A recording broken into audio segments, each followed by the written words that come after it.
Last couple of days we've been talking about prayer. The first day we talked about how God's always calling us into that mysterious encounter known as prayer. Yesterday we talked about that really what we need to do is just put ourselves in a position to be found. And the question is, what will we find as we put ourselves in a position to be found? St. Ignatius of Loyola has a great line at the beginning of the spiritual exercises, number 75. And there he encourages all of us at the beginning of our holy hour to stop looking at ourselves and to put our gaze onto God. Because there's something important about a gaze. There's something important about the way that a person looks at us. I want to tell you a story. It involves my sister and her kids. I'm number 5 of 6. I have a younger sister, Diana, and she has been blessed by God with 3 beautiful kids, Alice, Nolan, and Jacob. And they love Uncle Mark. Great kids. Oftentimes when I look at them, I see their beauty and I see the gift that they are from the Lord. But trust me, they don't always look precious and beautiful. Oftentimes they're full of mischief. Oftentimes they're full of playfulness. Oftentimes they're full of the joie de vie, the joy of life that we call in South Louisiana. Especially Nolan and Jacob. The boys have a real special affection for Uncle Mark, and I certainly have a real special affection for them. We like to roughhouse, we like to play a lot, and our relationship with God is really blessed, and I thank God for the gift of those 2 beautiful little boys. I was up in Omaha one summer, and I flew home one weekend to cover masses back in the parish when I was pastor.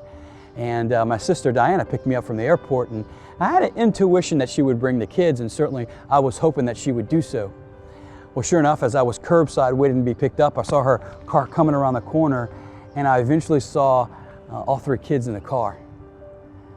Put my bag in the back of the car, ran around the side, opened up the door, poked my head in the car, and you should have seen their eyes. Their eyes said it all. Their eyes said, "Hi, it's Uncle Mark." And just the opportunity to be with them, they were certainly anticipating seeing me because of the love they have for me and the love that they know I have for them. And they didn't need to say anything that day. When I put my head in the car, I could see their eyes, and their eyes said everything.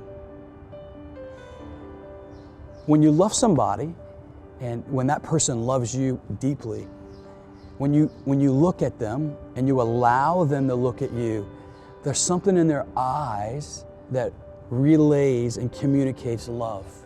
And that's the same thing that we discover when we put ourselves in a position to be found and realize that God is already there waiting for us, and God is gazing, He is beholding us.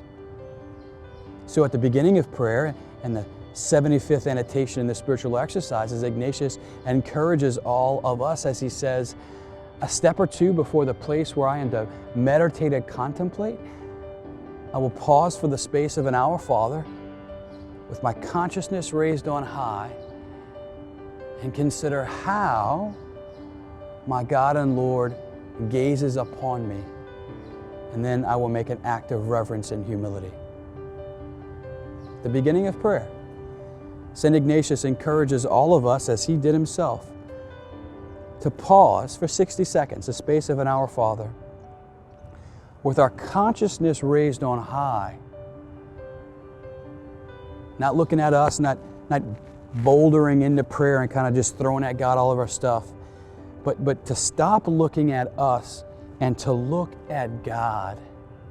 And as we look at God who's beholding us, Ignatius says that we should consider how He beholds us, how He gazes upon us.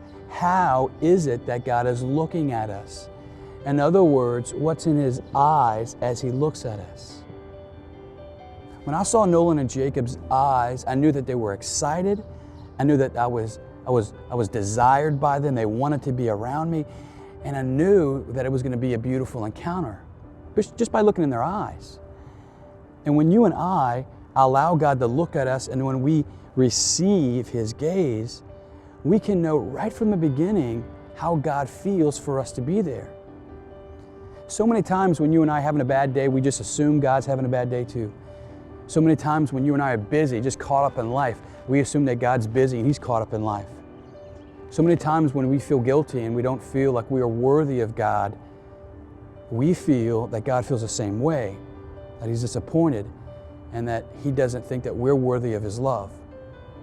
My friends, the most important thing that we can do before we pray is consider how God looks upon us. Today, as you pray, I would encourage you at the beginning of your prayer to stop for 60 seconds.